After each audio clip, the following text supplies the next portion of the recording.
स्वागत है आपका एक नए एपिसोड में डायरेक्ट क्रेडिट के। आज हम डिस्कस करेंगे LRD, lease rental discount. Exactly. Market में काफ़ी अच्छा प्रोडक्ट है। मैक्सिमम लोगों को पता नहीं है कि उनके पास क्या क्या अपॉर्चुनिटी है और किस तरीके से वो फंड को ले सकते हैं इस प्रोडक्ट के बेसिस पे। तो Bharat ji, basically lease rental discounting एक बैंक्स ने बहुत अच्छा, बैंक्स और एनबीएफसी ने एक बहुत अच्छा प्रोडक्ट निकाला है।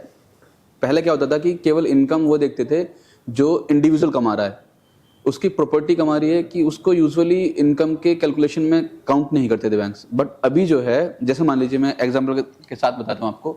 आप पीछे देख रहे होगे ज़ूडियो के शोरूम है, ये एक प्रॉपर्टी है जिसे बोलेंगे हम रेवेन्यू जनरेटेड प्रॉपर्टी। राइट। मतलब ये जो प्रॉपर्टी है तकरीबन 30,000 स्क्वायर फीट के आसपास में है और यहाँ पर इससे हर मंथ का 30 लाख रुपए के आसपास रेंट आ रहा है।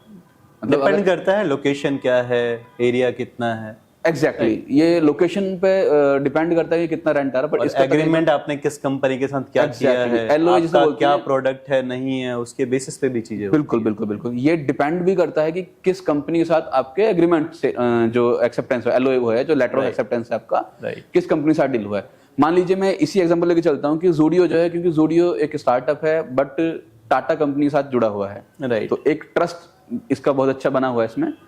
तो अगर मान लीजिए किसी ए पर्सन का ये है यूनिट है ज़ूडियो वाली पूरी और इस यूनिट का रेंट 30 लाख रुपए महीने का आ रहा है, तो आपकी एलिजिबिलिटी तकरीबन 30 करोड़ रुपए तक की लोन लेने की हो जाएगी।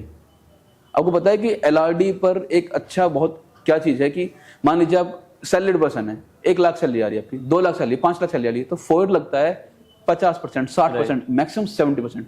LRD पे इतना अच्छा है कि वो 95 टू लेकर के नियरली 100% तक का आपको फॉरवर्ड लग जाता है। उसमें जो रेंट आ रहा है उसका 95% तक की एलिजिबिलिटी के साथ आप EMI पे कर सकते हो। उसका मतलब राइट। सपोज जैसे आपके पास रेंटल इनकम अगर 30 लाख रुपए तक का आ रहा है, एग्जैक्टली, तो आपकी जो एलिजिबिलिटी बनेगी 25 करोड़ से लेकर 30 करोड़ तक का आप फंड ले सकते हो। बिल्कुल से बहुत इजीली।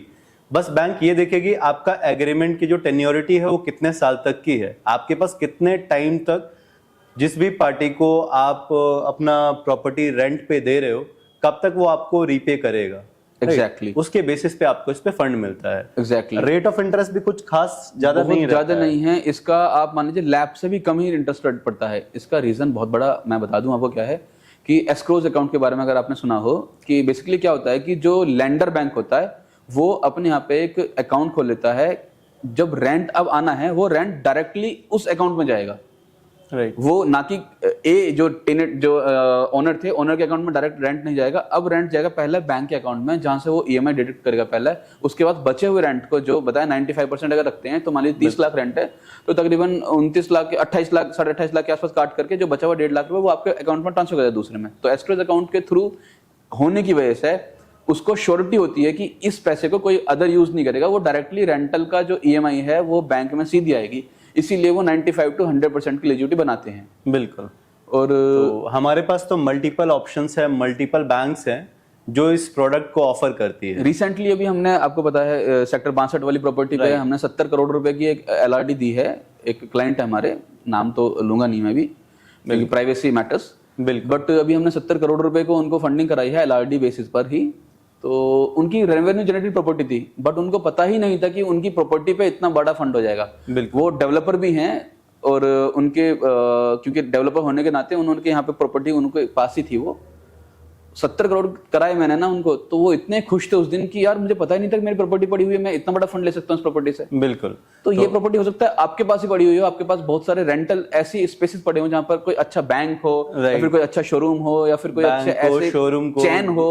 ग्रोसरी वाली बहुत सारी कंपनीज है लाइक ब्लिंकिट वगैरह से रिलेटेड। बेसिकली जैसे बिग बाजार है, बहुत सारे ऐसे ब्रांड्स हैं जो कैट A कैट B में आते हैं। और उन ब्रांड्स के साथ या फिर जो कंपनीज है, इंटरनेशनल कंपनीज है, इंडियन कंपनी भी हैं जो अच्छे जिनकी रेपुटेशंस हैं, बिल्कुल उन कंपनीज के साथ अगर आपके टाइप्स हैं या फिर आपकी प्रॉपर्टी में वो हैं, तो आप अपनी प्रॉपर्टी से बहुत अच्छा पैसा कमा सकते हैं। एक फिक्स रेंटल इनकम अगर आपके पास आ रहा है तो आप भी इस अपॉर्चुनिटी का फायदा उठाइए। राइट।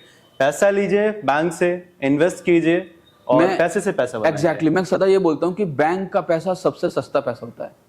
बैंक को आपको एक साल में 10% का रेट मान लीजिए मिला तो 10% देना है केवल, वो भी रिड्यूसिंग होता है। बिल्कुल। प्रिंसिपल घटता रहता है साथ साथ में।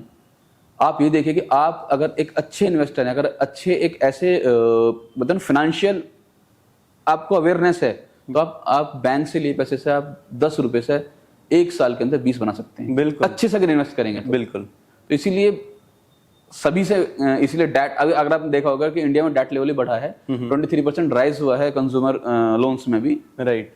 ठीक है। आप अगर आपके पास ऐसी अपॉर्चुनिटी है कि आपकी प्रॉपर्टी रेवेन्यू जनरेट कर रही है, उस रेवेन्यू जनरेट करने के बाद आप किसी फंड को लेकर के उससे डबल ट्रिपल फंड कर सकते हो, एक अच्छी जगह इन्वेस्ट करके, एक्स्ट्रा रिस्क लेकर नहीं, एक अच्छी जगह इन्वेस्ट करके। तो मैं सजेस्ट करूंगा कि सभी लोग इस प्रोडक्ट को चूज करें, और इससे रिलेटेड कुछ भी गाइडेंस की रिक्वायरमेंट हो, डायरेक्ट क्रेडिट आपके साथ 24/7 खड़ा हुआ है। आप आइए, आशीष जी हैं हमारी टीम जो सेल्स को हेड कर रहे हैं, और इवन हम भी हैं यहाँ पे, सभी लोग हैं, पूरी टीम, डायरेक्ट क्रेडिट टीम जो है A to Z, कोई भी व्यक्ति होगा 100% सपोर्ट करने के लिए ऑलवेज रहेगा। कंसल्टेंसी चार्ज बिल्कुल फ्री है। आप हमारी वेबसाइट विजिट कीजिए, ऑलमोस्ट सारे प्रोडक्ट वहाँ दिख जाएंगे। टोल फ्री नंबर है हमारा, व्हाट्सअप है, आप आइए हमारे पास, मिलिए, डिस्कस कीजिए, कुछ भी समझना, कोई भी हेल्प लेना है, हम आपके लिए हमेशा खड़े हैं। बिल्कुल। ठीक है, थैंक यू, नमस्कार। Thank you.